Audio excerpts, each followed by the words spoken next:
انشغلنا بالرزق عن الرزاق،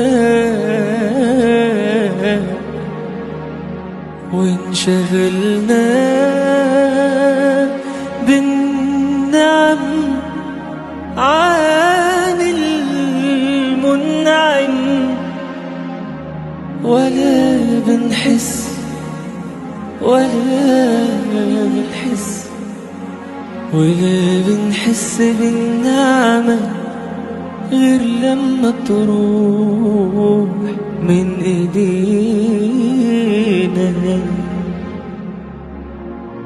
يا رب ارحم ضعفنا وضمة عيالنا في حضننا، وبحق وتكون فيكون ترفع غضبك عننا.